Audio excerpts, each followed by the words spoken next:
presencialmente e virtualmente, a mais um encontro Minhoca Imagem, para registrar. Hoje é dia 26 de março. Só quero dizer que, no futuro, esse dia será conhecido como um dos dias mundiais de combate à amiloidose, pela importância da pessoa que nasceu nele, na abordagem dessa doença. Não vou dizer quem é essa pessoa agora, só vou anunciar a Líria, que está lá, ali, naquele extremo, ao lado dela, a Paola, da Medicina Nuclear, a Mariana, para acertar os casos no terceiro slide, naquele outro extremo, do lado dela o Paul, e a pessoa que nasceu no dia de hoje, está aqui do meu lado, doutora Edileide, fazendo aniversário e celebrando com mais um caso difícil, né, Edileide? Parabéns. Boa tarde a todos. Realmente hoje é o dia que eu mais gosto do ano, é meu dia, meu aniversário. Comemoro por uma semana, porque eu gosto muito de comemorar meu aniversário. Aceito cumprimentos diários, sem nenhum problema. Ok, então hoje vamos ter para apresentar o nosso caso o Dr. Gabriel, que é o residente nosso, primeiro ano, começou a residência dele agora, e o debatedor no final vai ser o Dr. João, que é residente da Beneficência Portuguesa, excelente residente, e nós vamos então apresentar um caso que mostra as dificuldades diagnósticas das hipertrofias ventriculares. Vocês vão ver passo a passo como às vezes não é tão fácil como se imagina. Quero ver se quando você chegar aos 50, você vai continuar comemorando aniversário desse jeito. Isso vai demorar muito para eu chegar aos 50. Bom, boa tarde a todos. Meu nome é Gabriel Vieira, eu sou residente do primeiro ano aqui de cardiologia do Dante. Vamos dar início aí ao nosso caso de hoje. O paciente, pela primeira passagem dele aqui, foi em 2013, MRR, sexo masculino, 52 anos. De antecedentes, é um hipertenso de difícil controle, um diabético, na ocasião de passagem aqui, não insulino dependente ainda, uma doença renal crônica, dislipidêmico, ex-tabagista, sedentário, obeso e ex-usuário de drogas, cocaína. Não tinha histórico familiar de mortes súbitas ou distúrbios cardiovasculares e miocardiopatias.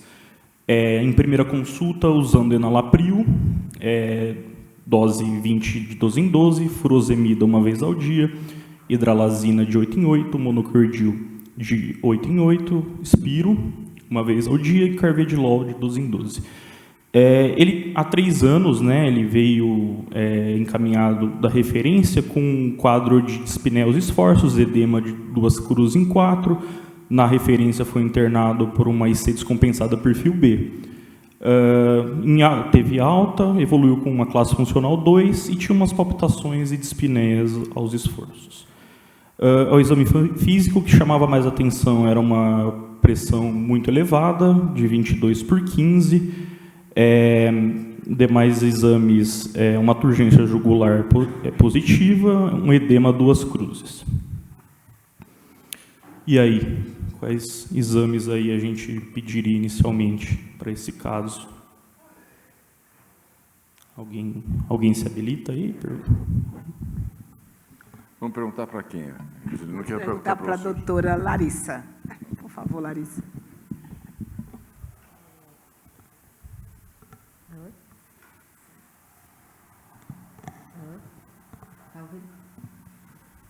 Acho que, como todo caso, né, a gente começou por uma anamnese e a gente gosta de seguir. A Unisa acabou de sair daqui, né, então o que a gente traz da faculdade, a gente precisa seguir essa ordem semiológica. Então, a gente sempre começa aí com exames laboratoriais, um eletro, raio-x, para ir dando uma pista. Maravilha, doutora. Aqui os exames iniciais. Um HB de 15,5, um HT de 47,9, leuco e plaquetas nada digno de nota, nem coágulo, um HB glicada já de 7,5%, lembrando que ele não era insulino dependente neste momento, uma create já de 1,83, uma ureia de 62, LDL já fora da meta, 122, uma microalbuminúria aí já indicando uma lesão renal em curso,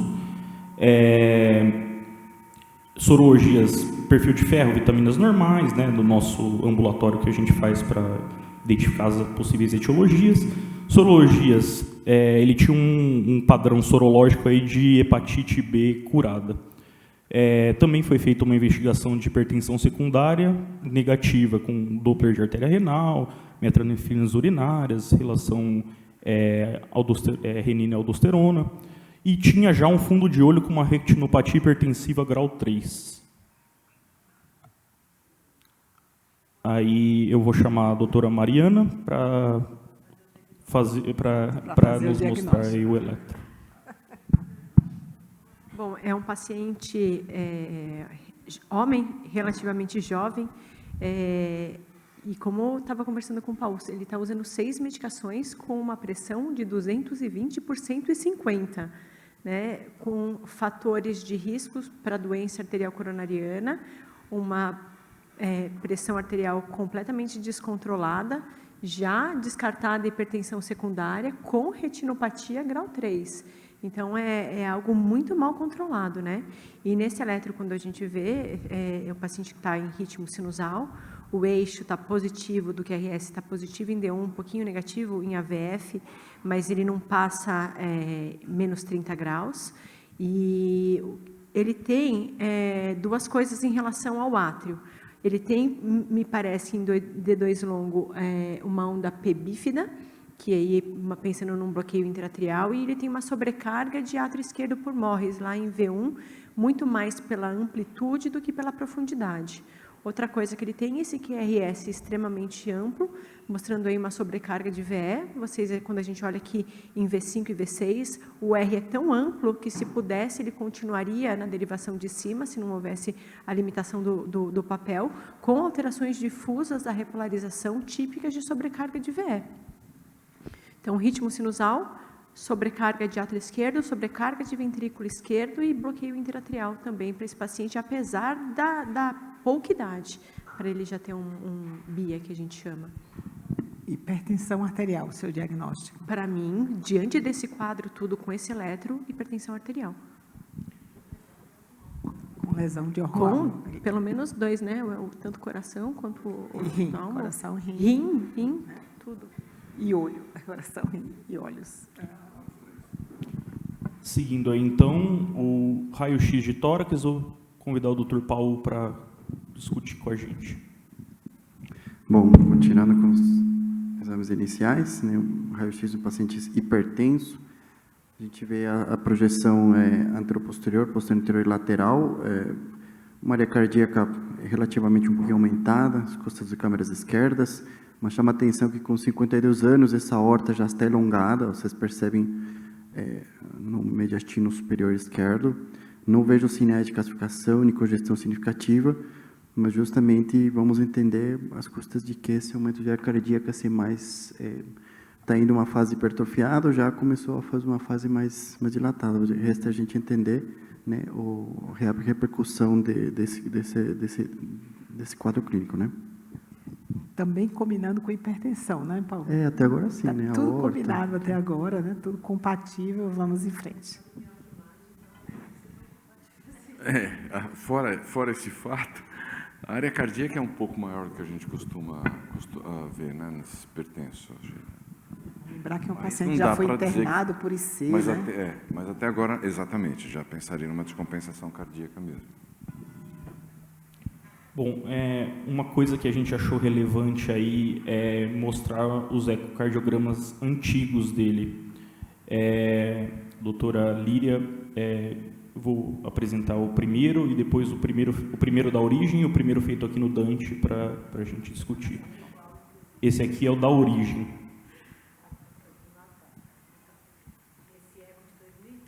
Não está saindo, Líria.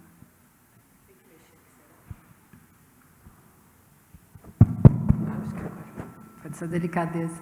Então, esse eco de 2013, né, 11 anos atrás, praticamente, né, o paciente tinha uma raiz de aorta 37, que para ele, se for indexar, deve dar normal, porque ele é um paciente bem grande. Não sei se nessa época ele já era mais gordo, assim, grandão. Ele tem 2,25 de superfície corpórea, tá? Mas aqui eu já chamo a atenção o átrio esquerdo aumentado, um septo e uma parede posterior bem aumentados, né, de 19 e 18, num padrão simétrico, configurando um padrão simétrico aqui, e já um ventrículo esquerdo extremamente dilatado também. 60...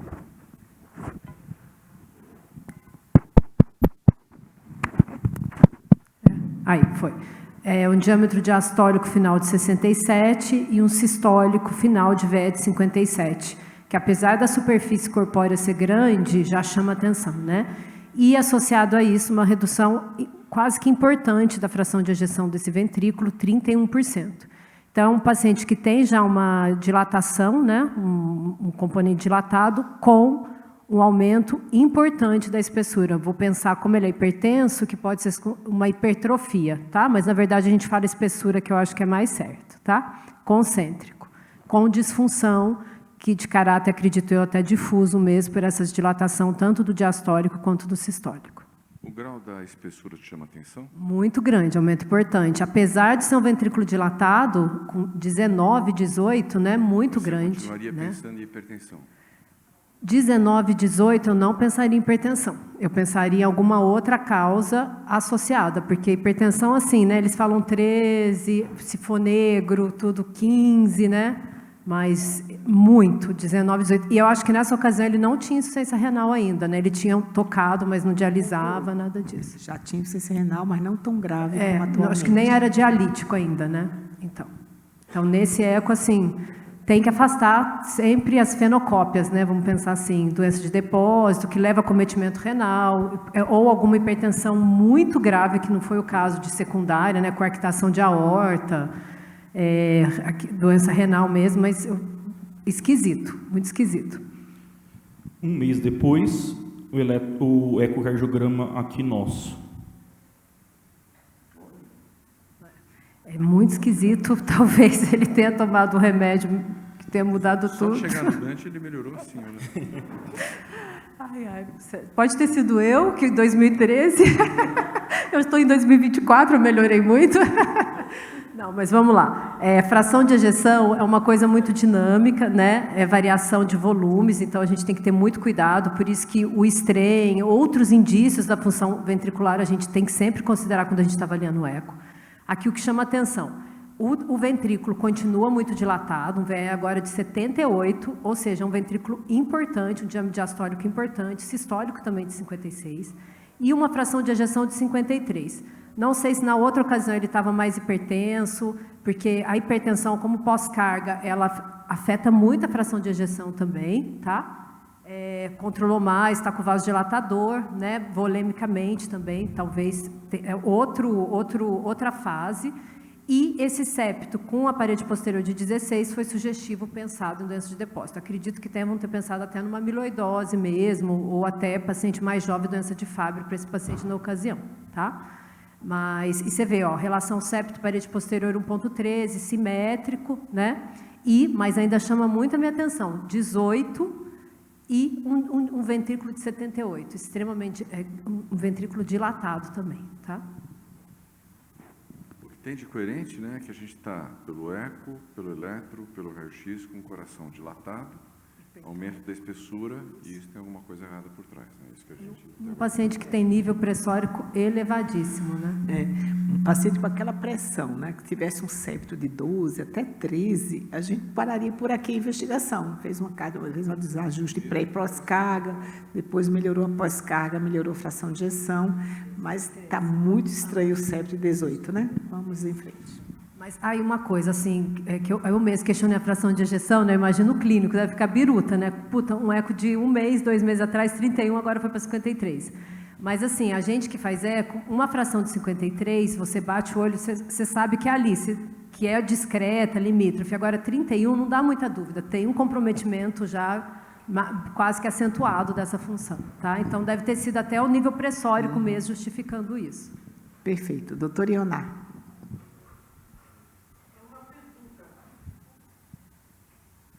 Uma pergunta que eu gostaria de fazer, que ela falou a respeito de Fabry, né? É comum ver Fabry tão dilatado assim? Porque normalmente a gente vê uma diminuição de cavidade, né? Aumento de espessura. Mas é comum você ver doença de Fabry com uma dilatação tão grande.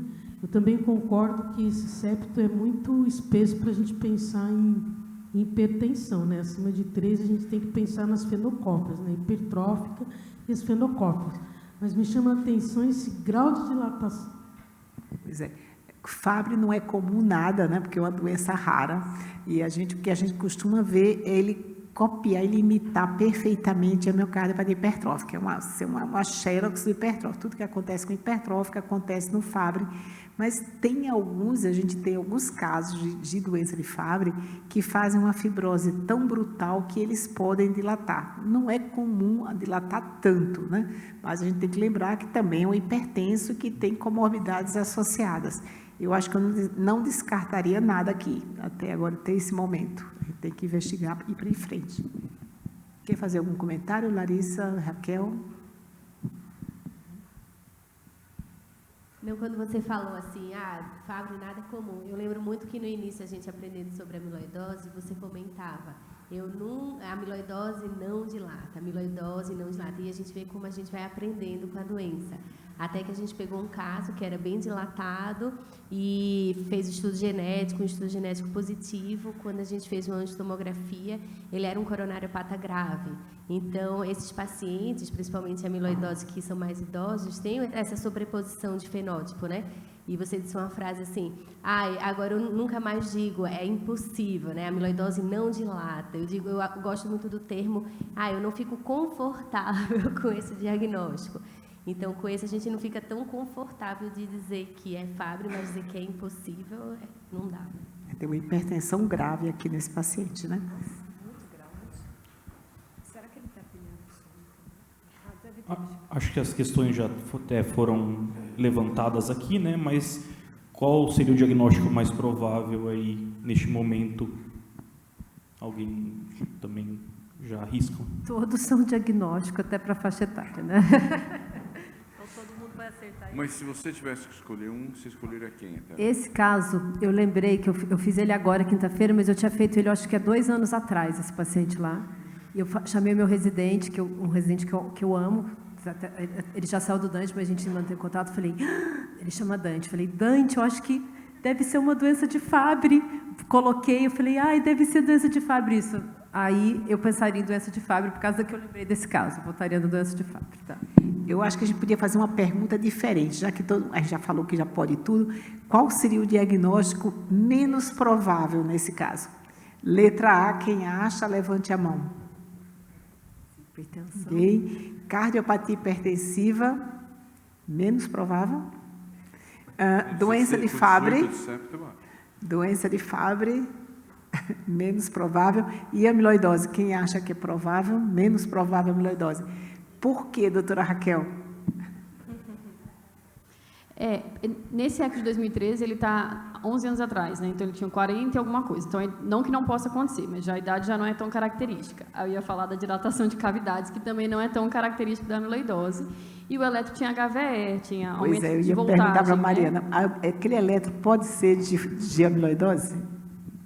Típico não, mas que pode ser do paciente hipertenso com amiloidose pode dar uma sobreposição. Pode. Às vezes ele tem uma HVE da hipertensão e ainda não teve a baixa voltagem da amiloidose, mas eu considero que nessa idade, juntando tudo isso, seria o menos provável nesse momento. Eu nunca vi um eletro desse com amiloidose, mesmo no hipertenso, porque ele vai diminuindo a voltagem por conta do intestício, né?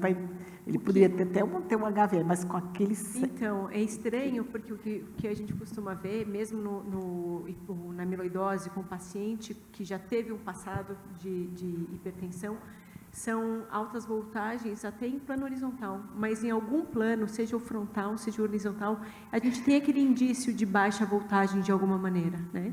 Então, essas amplitudes gigantescas eu nunca vi na amiloidose só, mas tendo um contexto de uma hipertensão tão grave num paciente que talvez pudesse ter amiloidose, eu não descartaria por completo essa parte da hipertensão, ainda não. Vocês veem como é difícil, né? Se alguém nos perguntasse o que esse paciente tem além da hipertensão, a gente ia dizer, não sei, vamos em frente. Né? Ressonância. Bom, vamos ver o que a gente fez. Qual seria o próximo exame, então, para a gente investigar? Ressonância já? Doutor Vitor, passa o microfone para o Vitor. Eu vou de ressonância. Ressonância. E o Eduardo aí atrás. Fala, Eduardo. Com base em tudo que foi dito até agora, né, a gente tem que pensar em diagnósticos diferenciais. Pela questão levantada, até ia perguntar para a doutora, né, que no eco realmente estava lá a questão de sugestivo de amiloidose, né? Na verdade, eles colocaram depósito. Isso, de doença infiltrativa. Nesse momento, a gente poderia até descartar com a cintilografia, né, mas eu acho que um exame que ajudaria bastante seria a ressonância também, acho, nesse momento. Ibrahim, por sua vez. Eu tenho um leve conflito de interesse. Vamos em frente. Bom, a gente conversou, doutora Edileide, e a gente achou que na atualidade o melhor próximo passo seria a eletroforese de sérica e de urina e a relação capa-lambda. Lembrando que a gente está em 2013, 2014 e ainda a gente não tinha muito bem definido esse caminho, né? Eu coloquei aqui que a relação capa-lambda e imunoeletroforeses foram feitas, mas só em 2023. Negativas, mas naquela época foi optado pela realização de biópsias. Biópsia, imagine o que a gente fazia em 2013. Ainda bem que a gente melhorou bem, né? Historicamente não é nada, né? Historicamente é hoje de manhã, não é nem ontem, né?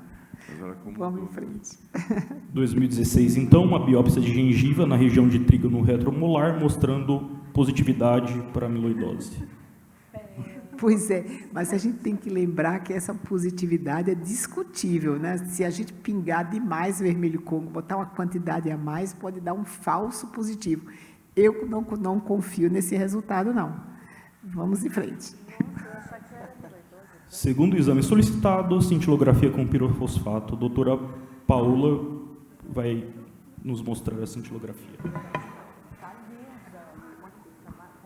Mas você tá linda também, essa foto foi tirada em Roma. Essa foto foi tirada em Roma, quando você vai Fontana de Trevi. Né? O pior é que eu estava viajando de férias o ano passado na Itália. Essa é. Eu vou te falar, foi quando você vai indo ali para o Panteão, né? Que tem umas lojinhas Nem estávamos juntos, hein? Bom dia a todos. Obrigada, Edileide, Ibrahim. É sempre um prazer participar da Mioquimagem, porque todos nós aprendemos. Eu não conheço o caso, tá? Eu analisei as imagens e eu gosto sempre de aprender, porque se eu já, às vezes, vou sabendo, fica até pouco motivador aqui. Eu também, assim como vocês, quero aprender sobre esse caso.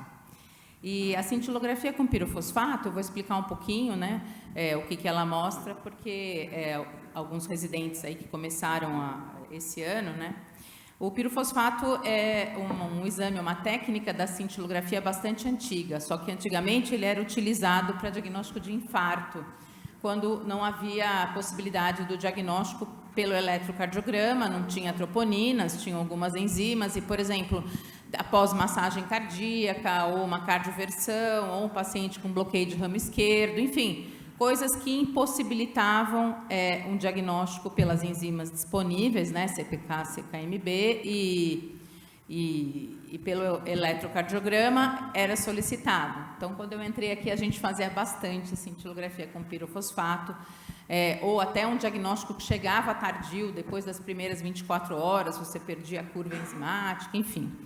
E ele marcava, na ocasião, cristais de cálcio na área perinecrose. Por isso que o normal é não captar na área cardíaca, ele é um marcador ósseo, de esqueleto.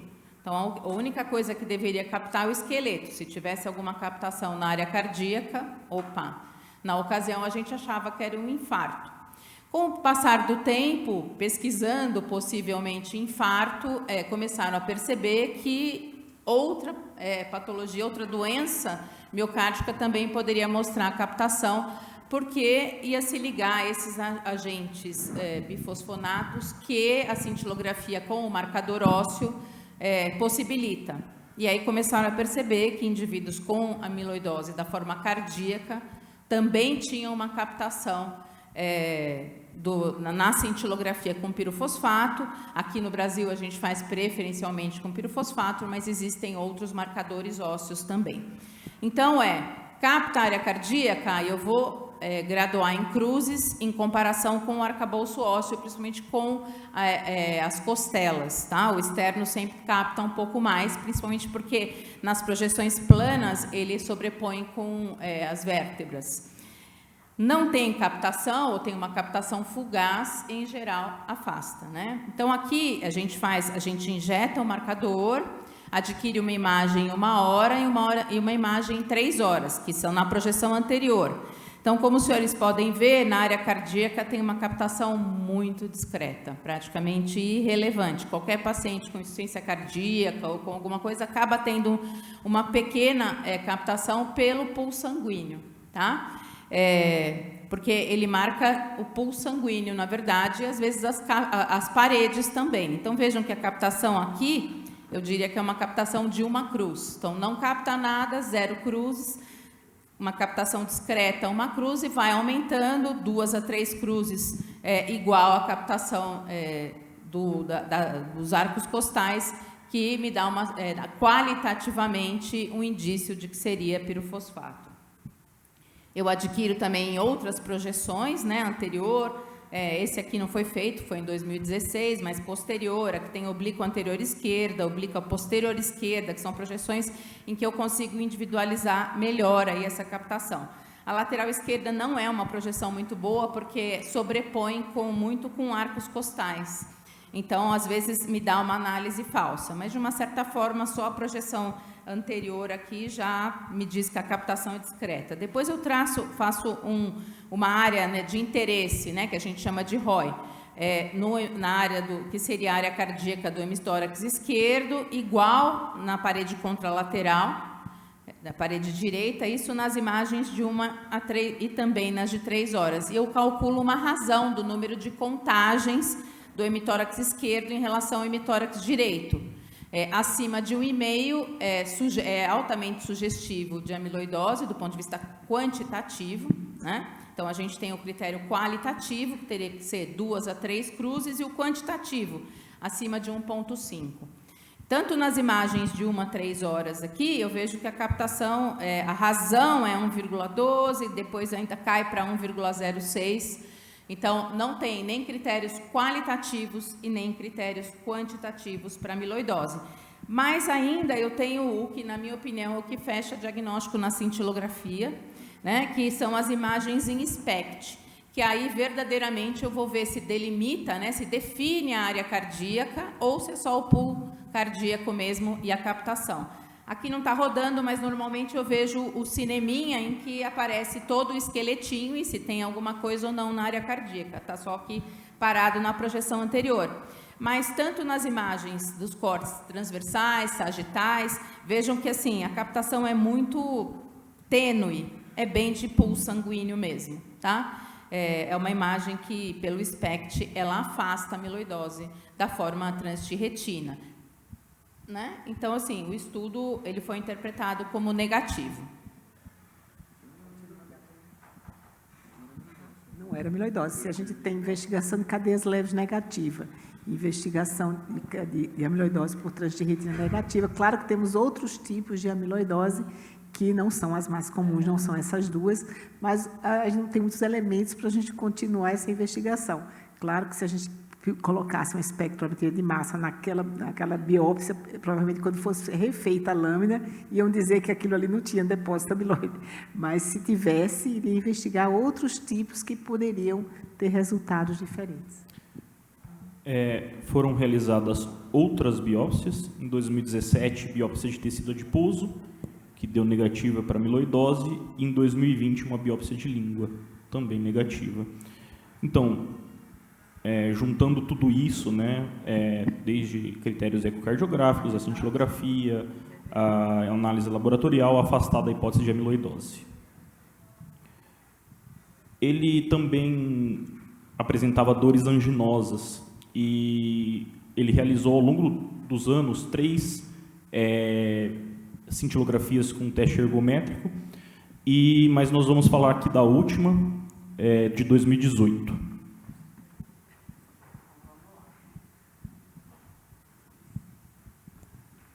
É um paciente que, bom, a primeira causa, né, quando a gente observa uma miocardiopatia ou uma alteração da função cardíaca, a mais frequente é de causa isquêmica. Então, a gente, em geral, afasta, assim, se tem ou não isquemia. E a cintilografia é bastante útil, porque é uma diferença muito grande, né? Então, a gente pode ver aqui nas imagens da perfusão, né? Eu vou chamar um dos meninos lá passando com a gente, estou brincando. Mas, assim, o que a gente percebe, para quem já viu um exame normal, aqui esse é um marcador de miocárdio específico. A medicina nuclear eu posso estudar, é um exame funcional para qualquer órgão. Basta eu usar o indicador que tem afinidade pelo órgão que eu quero estudar e marcar ele com isótopo radioativo. Então, é utilizado aqui o Sextamib, né, que tem afinidade pelo músculo cardíaco, vai marcar o coração. Marca outras coisas, como vesícula biliar, ele tem eliminação hepatobiliar, então marca um pouquinho do intestino, paratiroide, mas aqui a gente está focando na área cardíaca. As fileiras ímpares, né, elas são estresse, e as pares, repouso, que é o basal do paciente. Então, eu vou procurar alguma alteração segmentar que acompanhe o trajeto, né, o território arterial, que tenha na etapa de estresse, ou que foi desencadeado pelo estresse, e que não tenha no basal, tá? Aqui o que eu percebo é que não tem qualquer área de alteração, né? Tem uma discreta alteraçãozinha aqui na parede inferior, mas para um coração desse tamanho, em geral, tem a sombra do diafragma, tá?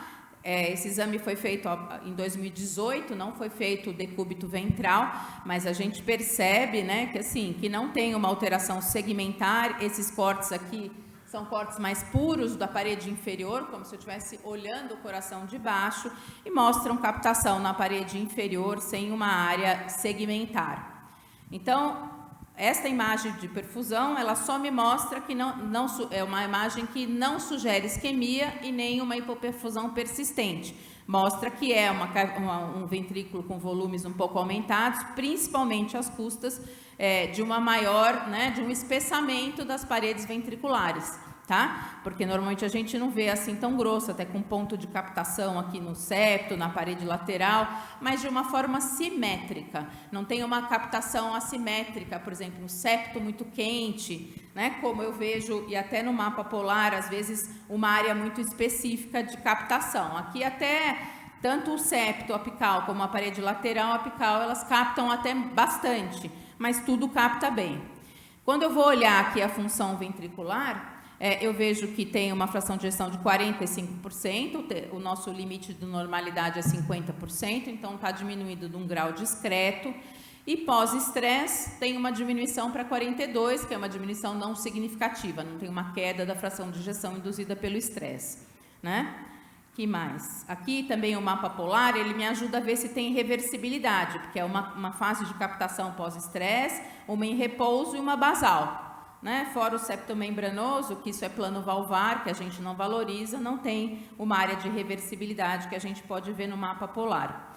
E aqui a gente verifica, né, que é uma reconstrução geométrica tridimensional do ventrículo esquerdo, em que essa borda aqui verdinha é como se fosse o contorno endocárdico, e o quanto está se afastando, né, na contratilidade as paredes do contorno endocárdico, então representando a sístole e a diástole. Vejam que de forma simétrica tudo contrai mal. Para quem já viu aí uma contratilidade normal, né, já passou lá, assim, a diferença entre a sístole e a diástole é bem maior.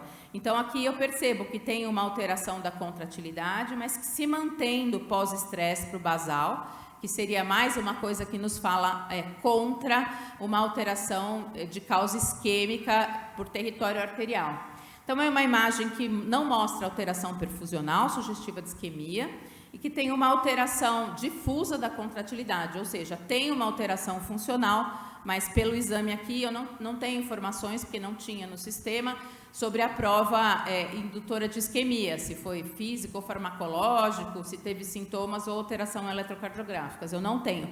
Mas em relação à imagem, é um exame com baixa probabilidade de ser uma alteração de causa isquêmica ou de doença coronária obstrutiva. Perfeito. Paciente de altíssimo risco, né? Diabético, dislipêmico, hipertenso grave, idoso, tudo para ter doença coronária, mas não tem nenhuma isquemia identificada. Agora, o ecocardiograma atual da semana passada.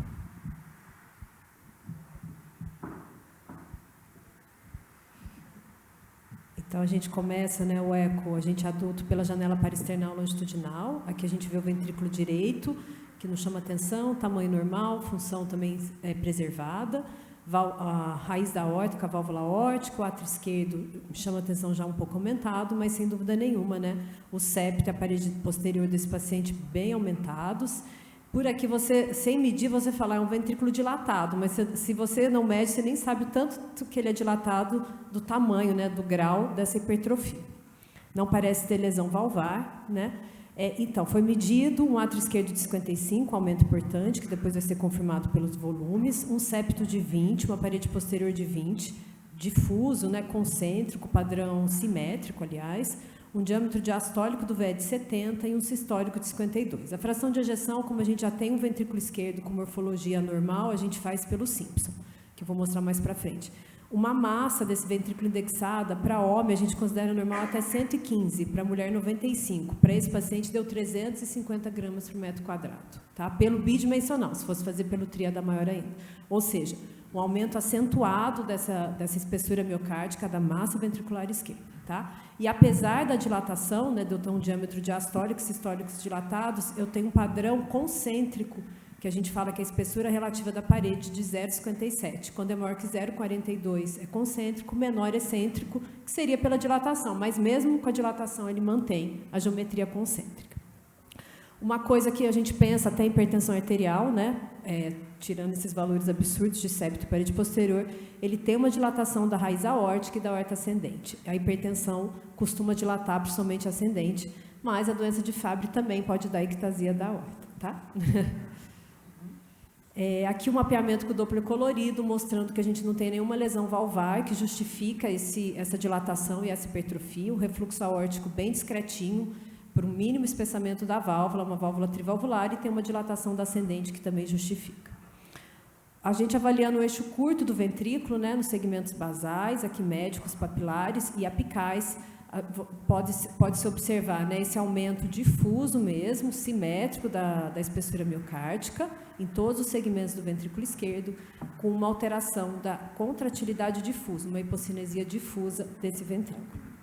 A função diastólica, apesar de tudo isso, apesar de ter um átrio muito grande de volume diastólico, volume do átrio esquerdo de 55, deu um padrão de enchimento de função diastólica de grau 1, sem elevação das pressões de enchimento.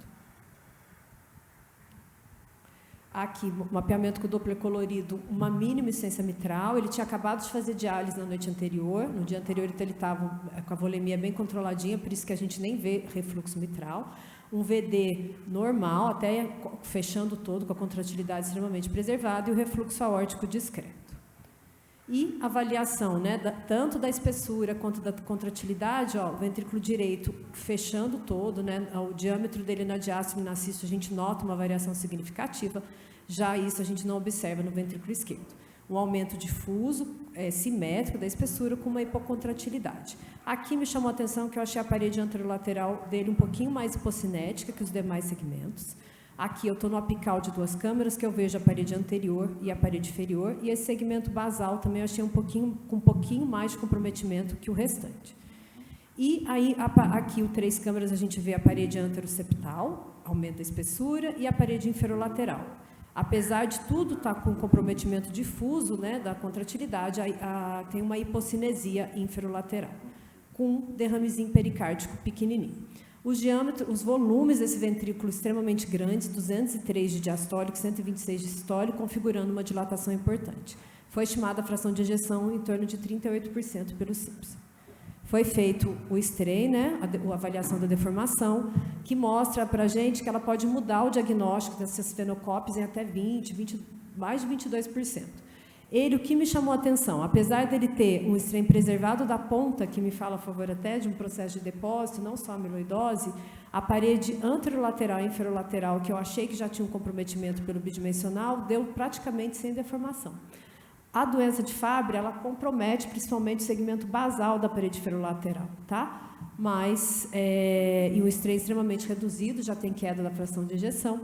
Então, assim, se não for Fabry, eu pensaria até alguma coisa isquêmica agora para ele, acometendo toda essa parede. Tá? Então, o ventrículo seria uma cardiomiopatia dilatada, com queda da fração de ejeção, comprometimento difuso com um pouco mais segmentar, inferolateral, anterolateral, e um ventrículo extremamente com aumento da espessura de forma concêntrica, tá?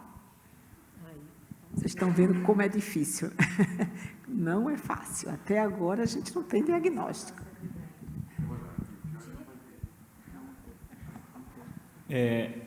Agora, tomografia e ressonância cardíaca com o Dr. Paulo.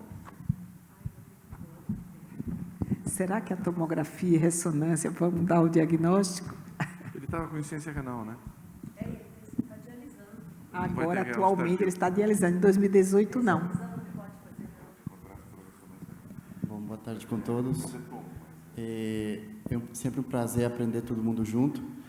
E só para deixar mais desafiador o caso, naquela época que fez ressonância magnética, foi optado por não injetar contraste nesse paciente por as comorbidades renais, embora seja uma questão que a gente continua discutindo sobre indicação ou não, mas nesse então, eu vou apresentar para vocês uma ressonância sem contraste, então a gente vai caracterizar simplesmente a avaliação morfofuncional. Essas imagens iniciais, como sempre, a gente começa para fazer a aquisição da ressonância, a gente percebe que a espessura miocárdica é muito aumentada difusamente, já nas imagens de cine acaba corroborando esses achados iniciais, nos quais, naquela época, em 2017, a gente tinha uma espessura de 19 também sendo mantida nas porções basais, média e apical, e nesse exame eu achei a função um pouquinho melhor daquela que a Líria apresentou atual. Achou 38, para a ressonância estava dando batendo uns 52, no limite superior. Nesse dia do ECO, ele estava com 19 quilômetros de pressão, tá? Exato. Então, como vocês veem, foi progredindo e tudo, mas o que a gente vê é que os diâmetros, os volumes das câmaras cardíacas esquerdas já são aumentadas, e esse aumento concêntrico de espessura, ela não acaba sendo restrito a um segmento específico, então é um aumento difuso da espessura. As outras câmaras cardíacas, ventrículo direito e átrio direito, têm uma conformação normal. A gente sempre analisa morfofuncionalmente se tem alguma outra alteração sugestiva de alguma fenocópia. A gente está diante de um paciente hipertenso grave, no qual a gente está tentando entender se, além da hipertensão, tem alguma outra dica, caracterização tecidual, informação que sugira alguma cardiomiopatia, seja depósito ou seja uma CMH, né? Nesse caso, a função sistólica, que também a gente analisa no eixo curto, vejam como também chama atenção na diástole desse paciente. Tanto o músculo tão grosso que parece que tem limitação, parece até ser uma borracha. Vocês imaginarem um ventrículo tão duro ele encher, embora não lembre muito um padrão que a gente costuma ver na amiloidose, tá? Mas vejam que não tem outros achados que chamam a atenção, não tem hipertrofia significativa do papilar, e a função do ventrículo direito também é boa, né?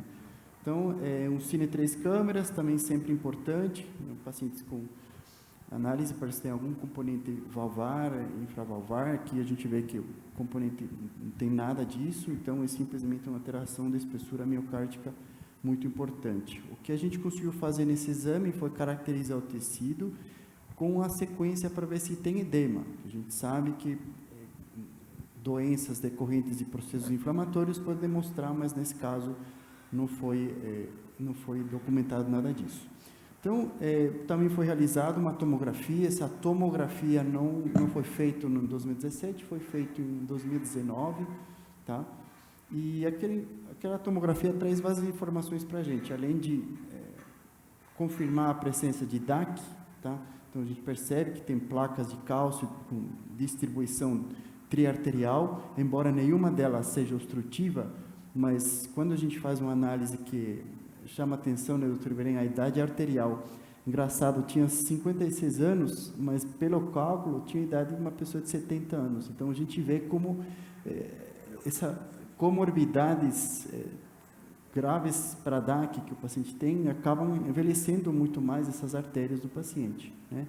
Então, a gente confirma, é um paciente de alto risco, mas nenhuma delas obstrutivas. Nessas imagens, a gente percebe esse aumento concêntrico visto pela toma. Então, a tomografia é um exame muito interessante, a gente vê que a definição das bordas é muito mais detalhado, mas a gente perde um pouquinho essa qualidade, essa resolução temporal, que é essa clareza de observar durante o ciclo cardíaco o movimento. Porém, a gente consegue observar as características morfofuncionais descritas e esse aumento importante da espessura miocárdica, como já foi descrito na ressonância magnética, mas a gente consegue também avaliar as espessuras e a gente vê que estava mais ou menos mantendo esse mesmo padrão de 19, difusamente espalhado. E uma coisa interessante, já que o pessoal injetamos contraste nesse paciente, a gente, além de analisar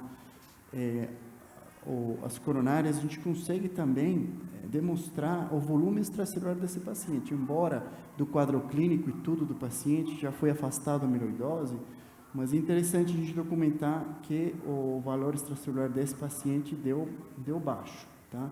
Então, a gente também afasta pela tomografia o fato de o paciente não ter uma amiloidose enquanto o espaço extracelular não estiver estourado, embora a gente consiga ver por a técnica de realce tardio da tomografia, a gente documentou uma presença de realce tardio não coronariano, né, no isquêmico, mesocárdico, acometendo a região inferolateral, anterolateral, médio basal, que a Líria chamou atenção também no estranho alterado nesse segmento. Mas quando a gente começa a analisar retrospectivamente todos esses achados, a gente fica em um limbo de um paciente com aumento de espessura significativo, que sai do padrão de ser um hipertenso, para pensar em algumas fenocópias. A forma concêntrica da cardiomiopatia hipertrófica, uma doença também não muito comum, mas ela pode estar presente. Esse padrão inespecífico de realce tardio, que vocês veem que tem uma linha preta também, que não deixou enxergar a gente se tem esse realce clássico do CMH, é uma hipótese que não pode ser descartada, né? A tomografia não consegue descartar, nesse caso, uma cardiomiopatia hipertrófica variável concêntrica, mas também pelo padrão de realce também não consigo afastar uma doença de Fabry pela tomografia, tá? Além de ter um paciente hipertenso, né? Então, é isso que eu queria mostrar para vocês. Passou mais de uma década e continuamos sem diagnóstico. Se a gente parasse aqui, eu acho que todo mundo ia votar em Fabry, né? Mas qual o exame que está faltando? Genética. A genética, né? Poderíamos fazer atividade enzimática, mas podíamos partir também direto para um estudo genético, que é o que foi feito, né? Então, não é Fabry, Líria. Complementando a investigação, foi feito o painel molecular para miocardiopatias hipertróficas. No dia 14/8/2023, encontrando variantes de significado indeterminados no gene MYH7, descartando as fenocópias, mas sem significado para CMH. Acho que dá para a gente concluir que é cardiomiopatia hipertrófica, mesmo sem ter sido identificada a variante patogênica ou provavelmente patogênica, porque até poderiam ter dado nada, porque 60% dos pacientes hipertróficos têm estudo genético negativo. Mas, se fosse Fabry, tinha que aparecer um estudo genético positivo, se fosse qualquer outra fenocópia genética, teria que aparecer um estudo genético positivo, então dá para descartar as hereditárias e a gente fica com diagnóstico presuntivo, ainda mais tendo um VUS, né? VUS é uma variante de significado incerto, que tanto pode, de repente, com mais elementos, mais dados, a gente chegar a mudar a classificação dela para uma variante patogênica ou provavelmente patogênica, como ela pode ser um polimorfismo, uma variante benigna, nunca ter sido relacionada com a doença. Mas sendo o gene MYH7, que é o mais acometido, quer dizer, o que mais apresenta mutações na hipertrófica, eu fico muito mais tendendo a crer que seja uma VUS quente, uma VUS que seja relacionada mesmo com cardiomiopatia hipertrófica, apesar de não podermos ter certeza, né? Você não acha que o problema maior desse paciente é a hipertensão? Sim. E talvez se ele não tivesse esse nível de hipertensão, ele não tivesse uma espessura tão aumentada. É seria verdade. Um gatilho e Mas, um estímulo constante. Sim, o que eu achei interessante é que o fato de ter uma década de evolução, se fosse um depósito, teria que crescer hipertrofia nesses 10 anos. E isso não aconteceu, 19, 20, né? E a hipertensão, eu acho que é o fator que levou esse fenótipo tão diferente, né? Eu só queria acrescentar 30 segundos, que ao longo de todo esse tempo de evolução, a gente tem agora as sequências de mapa T1. Essas são sequências que a gente faz sem contraste, consegue afastar muito mais facilmente a doença de Fabry, por exemplo, que tem um comportamento mais baixo, e até a amiloidose, em determinados casos, que está muito mais elevada. Então, vejam só como, nesse tempo, com sequência sem contraste, a gente poderia também ter abordado muito nesse paciente. Então, a gente poderia hoje pedir o mapa T1 para ele, já que não vai contraste, a insuficiência renal não atrapalharia, né? Então, dia 18 do 3, ele passou no nosso ambulatório, o colega Vitor, que atendeu. Diante do que a doutora Lídia também falou, ele está tomando tudo isso aqui de medicação e no dia do eco estava com a pressão de 19/11, então também continua sendo um desafio tratar essa hipertensão. Classe funcional 1, e a gente solicitou um eletro para a irmã diante da possibilidade aí de uma variante da CMH. Obrigado. Excelente. Doutor João agora vai fazer falar um pouco sobre a dificuldade do diagnóstico diferencial entre as hipertrofias. Boa tarde. Eu sou João, residente do 2º ano de cardiologia do Hospital Beneficência Portuguesa. Estou emprestado aqui ao Dante esse mês. Eu vou trazer um pouquinho sobre algumas diferenças das doenças. Primeiro, alguns conceitos sobre a CMH e a amiloidose. A CMH é uma doença autossômica, né? Existem inúmeros genótipos conhecidos para a doença e outros não conhecidos. Como a doutora falou, 60% dos pacientes com cardiomiopatia hipertrófica eles não apresentam a positividade no teste genético. A amiloidose é uma doença hereditária ou não, ela pode ou não ter uma variante genética patogênica e pode ser uma doença que não tem um gene culpado.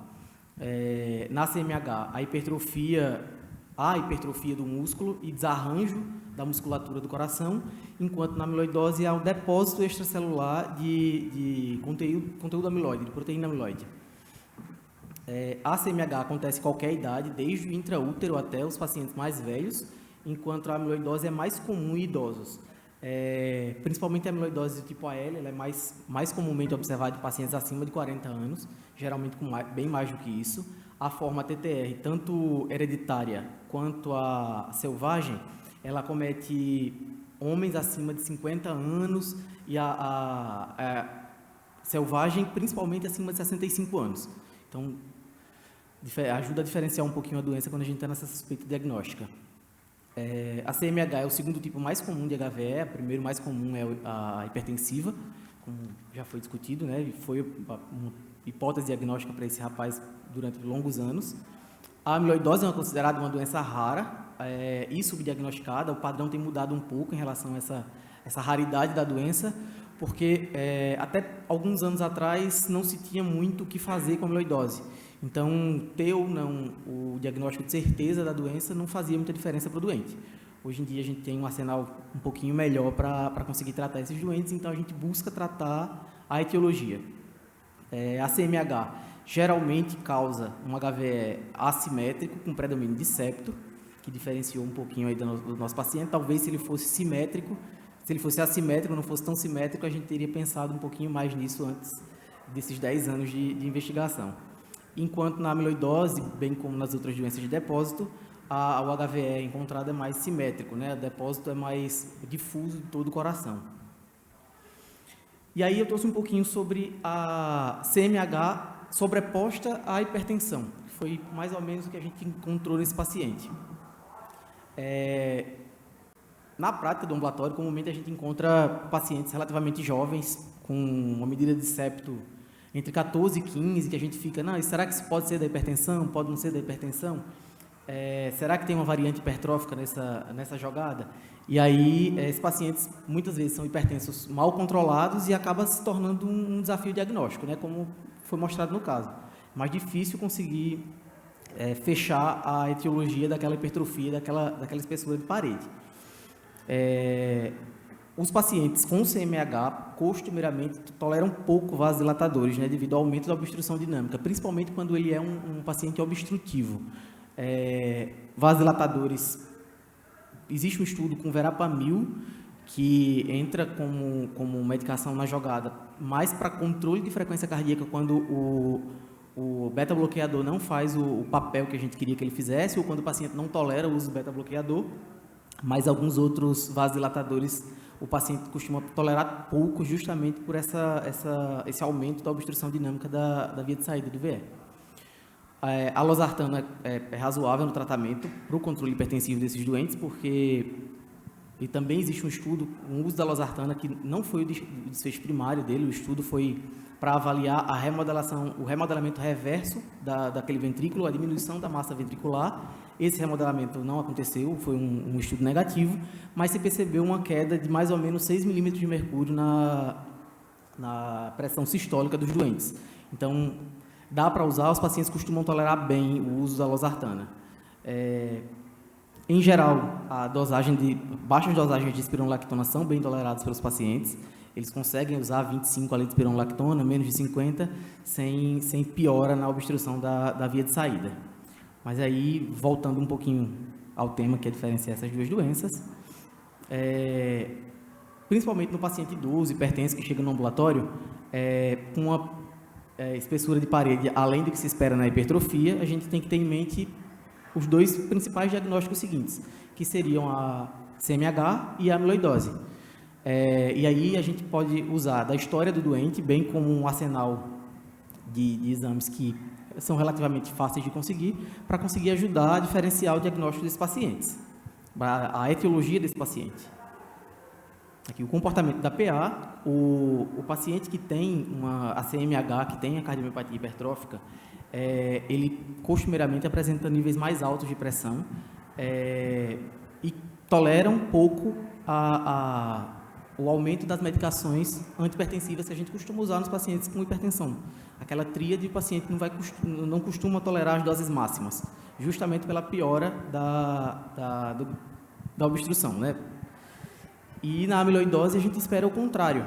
O paciente com amiloidose, costumeiramente, ele vem com a história de que era muito hipertenso e passou a ficar menos hipertenso e até, entre aspas, a curar a hipertensão pela própria doença, né? A amiloidose é uma doença de depósito que acaba causando desautonomia nesses pacientes e eles diminuem os níveis pressóricos, melhorando da hipertensão.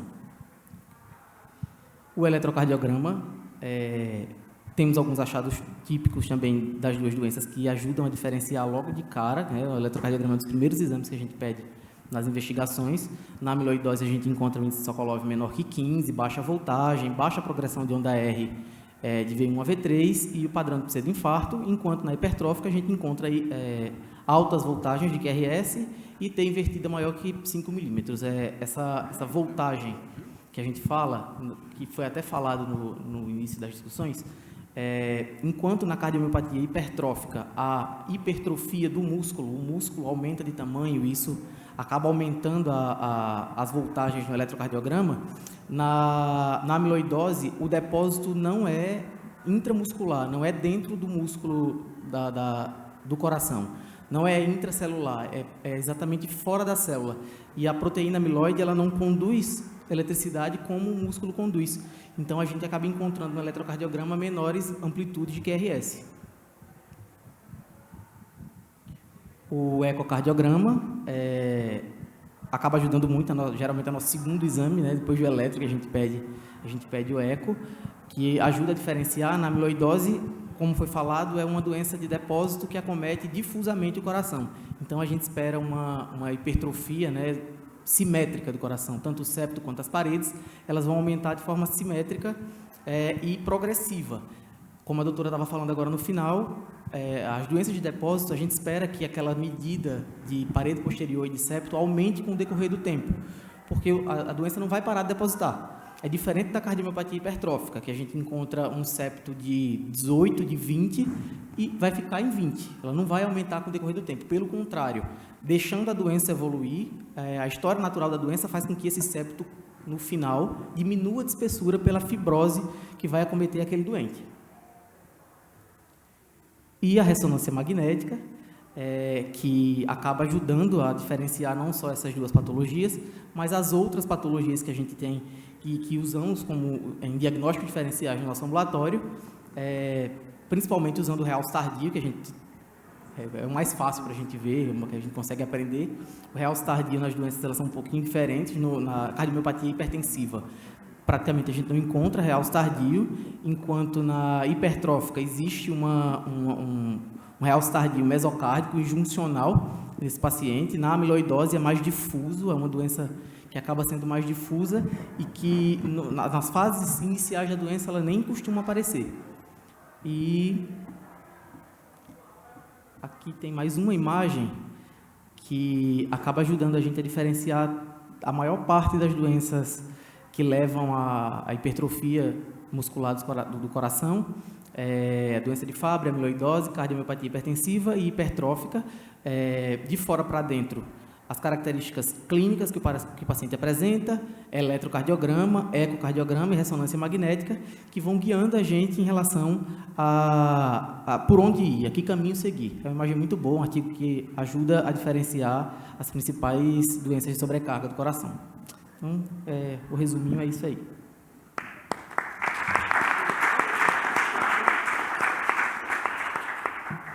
Parabéns aos dois pela apresentação do caso, pela revisão, e parabéns aos autores dessa brilhante revisão disponível no site da SOCESP. Obrigado, pessoal. Boa Páscoa para todo mundo. A gente se vê terça-feira que vem. Parabéns de novo, Edileide. Nós vamos cumprimentar até a próxima terça-feira. Excelente. Estou esperando. Uma boa tarde a todos. Obrigada pela presença.